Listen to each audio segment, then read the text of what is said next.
लड़का पैदा हुआ।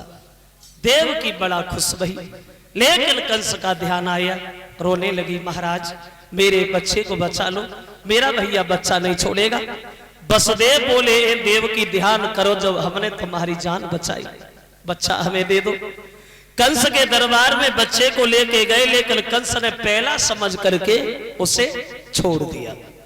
बोले बहनोई साहब इसे आप ले जा, मेरा काल 8वां है, हम इसे काहे को मारे, इसे आप ले जा। मेरी बहन से कहना तुम्हारे भैया ने छोड़ दिया, क्योंकि मेरी आत्मा ही कैसी है।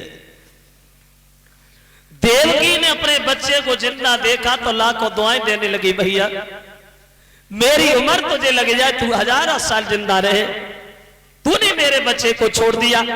लेकिन वह खुशी ज्यादा देर रुकी नहीं। क्यों?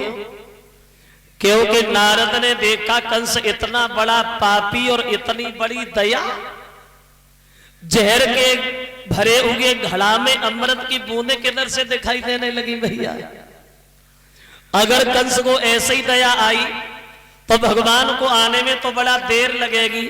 इसका पाप का घड़ा जितनी जल्दी भर जाए उतना ही कम है। चले नारद कंस के दरबार में।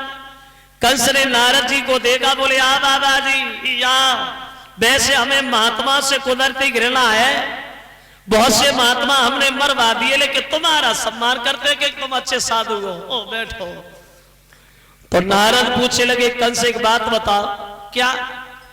अब तो भैया कमजोर भी बहुत हो रहे हो, कोई बीमारी है या कोई चिंता है? चिंता ही तो है बाबा। काहे की? मरने की। मरना चाहते हो? नहीं नहीं नहीं, मैं तो जिंदा रहना चाहता हूं। किसने कहा? देवताओं ने। क्या कहा? मेरी बहन का 8वां का मेरा काल होगा तो क्या 8वां होगा, मार दूंगा।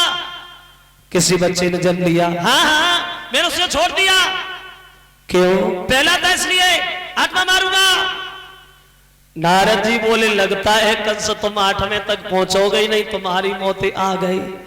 और जो कंस ने सुना मौत आ गई, कंस गद्दी से उछल पड़ा, बाबा जी आ गई। किधर से आ गई? बोले दिखाई नहीं देती कंस। सुना, देवकी का हर बालक 8वां हो सकता है। तुमने ये कैसे जान लिया कि ये देवकी का पहला ही बच्चा था? अगर ये 8वां ही पहला बन के आ गया हो तो 8वां पहला बन जाए, पहला 8वां बन जाए, 5वां 6वां बन जाए, 6वां 7वां बन जाए, किसने देखा? अरे अंदर की बात है। तो कंस बोला, बाबा जी सीधी सी ये क्यों नहीं कहते कि एक भी बच्चा नहीं बचना चाहिए? बोले हमने कहा मारो, बात बताई तुम सोचो, मारो छोड़ो। कंस खुशी के मारे गद्दी सोचल पड़ा, बाबा जी या तो तुमने बुद्धि के किवाड़े खोल दिए, वरना हम तो मर ही गए होते। इसलिए तुम तुम्हारा सम्मान करते हैं, तुम बहुत अच्छे साधु हो, सबका उद्धार चाहते हो नारद, सबका। हंसने लगे नारद, बोले सबका उद्धार तुम बाद में चाहते हैं, सबसे पहले तुम्हारा उद्धार चाहते हैं। कंस लेकर क्या करूं, बड़ा देर हो रही है। उठे और चले गए।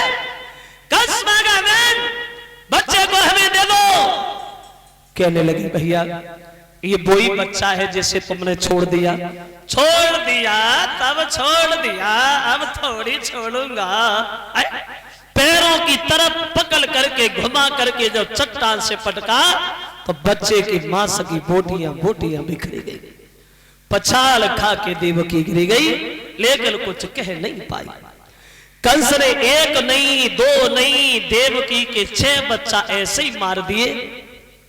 7वां गर्भ जब देवकी के आया तो भगवान ने वहां एक चाल चली, योग माया द्वारा देवकी के गर्भ से निकाल करके रोहिणी के गर्भ पहुंचाया।